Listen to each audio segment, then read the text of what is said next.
এই ভিডিওতে salary negotiation নিয়ে আমি এমন একটা ফর্মুলার কথা বলবো, যেই ফর্মুলা ফলো করলে আপনি সবসময় উইন হবেন। আপনি যদি আমাকে জিজ্ঞেস করেন যে রিমোট জবের ১ নাম্বার ভালো দিকটা যেটা আপনার মনে হয় সেটা বলেন, তাহলে আমি বলবো স্যালারি। Why not? আল্টিমেটলি সবাই আমরা টাকার জন্যই কাজ করি। কিন্তু এই স্যালারি নেগোসিয়েশন করতে গিয়েই মানুষ ধরাটা খায়। এই ভিডিওটা আসলে অনেক ইম্পর্ট্যান্ট। আপনি এই ভিডিওটা সেভ করে রাখেন বা শেয়ার করে রাখেন যেন পরবর্তীতে দেখতে পারেন যে এই ফর্মুলাটা কাজে লাগিয়ে কিভাবে আপনার এক্সপেক্টেড স্যালারিটা বের করতে পারবেন। আমার এক ইন্ডিয়ান কলিগ এই স্যালারি নেগোসিয়েশনে ভুল করার ফলে ২ দিকে ধরা খাইছে। ১ নাম্বার ধরাটা ও খাইছে, ও স্যালারি চাইছেই কম, মানে ওর এক্সপেকটেশনই ছিল কম। আর ২ নাম্বার ধরাটা কি খাইছে ওইটা আমি এই ভিডিওর শেষে বলতেছি। তো চলেন আগে ফর্মুলাটা আমি বলি। এটা আসলে আমার নিজেরই একটা ফর্মুলা। আমি ১ম এ দেখি যে আমার মতো এক্সপেরিয়েন্সড ফ্রিল্যান্সার যারা আছে Upwork এ, তারা তাদের আওয়ারলি রেট কত করে নিচ্ছে। Upwork এ ঢুকলে কিন্তু দেখা যায় যে একটা ফ্রিল্যান্সারের আওয়ারলি রেটটা কত। একজন ফ্রিল্যান্সার যদি $10 থেকে $20 আওয়ারলি রেট চার্জ করে থাকে, আপনি ওইটাকে মাঝামাঝি $15 ধরেন।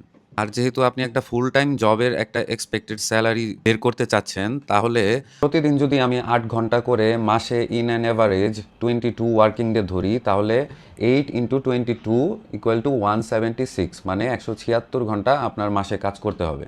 আর যেহেতু আপনি একটা রাফ এস্টিমেশন করেছেন আপওয়ার্ক থেকে যে আপনার পার আওয়ারলি রেট $15 হওয়া উচিত, তাহলে এই 176 ইন্টু 15 হয় হচ্ছে $2640।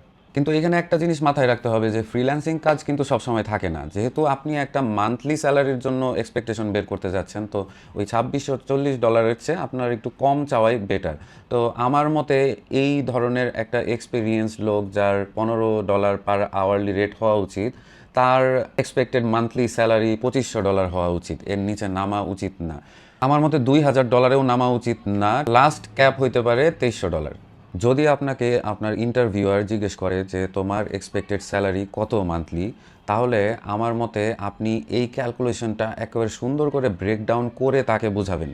আমি আমার নেগোসিয়েশনের সময় আমি এইভাবেই বুঝিয়েছি, মানে আমার যে এক্সপেক্টেড যে অ্যামাউন্টটা, এইটা যে ইললজিক্যাল না, একটা লজিক্যাল অ্যামাউন্ট। আর লজিকটা কি, সেটা হচ্ছে আমার মতো এক্সপিরিয়েন্স যারা ফ্রিল্যান্সার তারা কত করে আওয়ারলি রেট নিচ্ছে, আর আমি এই কোম্পানিতে আসলে মান্থলি আওয়ারলি কত ঘন্টা কাজ করব, আর সেই ক্ষেত্রে আমার ফ্রিল্যান্সারদের তুলনায় স্যালারি কত হওয়া উচিত।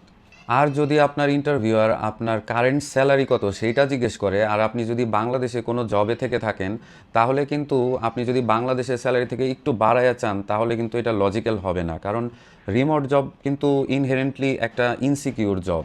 আপনার আপাত দৃষ্টিতে মনে হইতে পারে অনেক স্যালারি, কিন্তু এই স্যালারি থেকে যদি আপনি সেভিংস করেন, তাহলেই আপনি কিন্তু আপনার জব ইনসিকিউরিটিটা কাটাতে পারবেন। এর জন্য স্যালারি নেগোসিয়েশন করে যতটুকু পারা যায় আপনার গ্লোবাল ফ্রিল্যান্সার স্ট্যান্ডার্ডে রাখা উচিত। তাই যদি এমন কোশ্চেনের সম্মুখীন হন যে বাংলাদেশে তোমার স্যালারি কত, তাহলে আপনি পাশাপাশি বলে দিবেন যে বাংলাদেশে আসলে আমরা সিভিয়ারলি আন্ডার পেইড, আর এই কারণেই আমরা রিমোট জব খুঁজতেছি।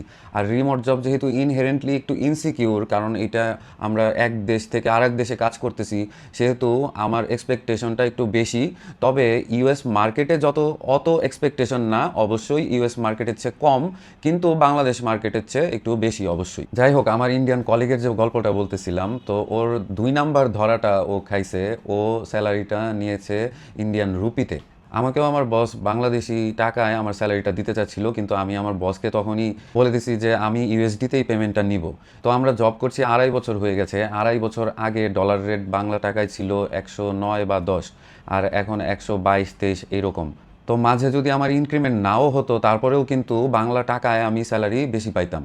কিন্তু আমার ওই ইন্ডিয়ান কলিগ যেহেতু ইন্ডিয়ান রুপিতেই সে স্যালারিটা নিচ্ছে, সেহেতু সে কিন্তু এই সুবিধাটা পাচ্ছে না। রুপিও কিন্তু 2.5 বছর আগে কিছু কম ছিল, এখন কিছু বেড়েছে। যাই হোক, সবার শেষে আমি বলবো যে আপনার কিন্তু স্যালারি নেগোসিয়েশন করতে গিয়ে ভয় পেলে চলবে না, যে আমি বেশি চেয়ে ফেললে যদি চাকরিটা না হয়। এই ভয় পাওয়াটাই স্বাভাবিক, কিন্তু আপনি যদি একটা লজিক দিয়ে আপনার এক্সপেক্টেড স্যালারিটা চান, তাহলে কিন্তু তারা এটাকে খারাপ চোখে দেখবে না। এটা থেকে তারা আরও বুঝতে পারবে যে আপনি অনেক প্রফেশনাল। এইটা কিন্তু আপনার জন্য আরও পজিটিভ একটা দিক। আর আপনি কম চাইলে যে আপনার চাকরিটাই হয়ে যাবে, এটাও কিন্তু সত্যি না। রিমোট জব নিয়ে আরও এরকম ইনফরমেটিভ ভিডিও দেখতে চাইলে আমাকে লাইক, ফলো, শেয়ার করে পাশে থাকবেন। ধন্যবাদ সবাইকে।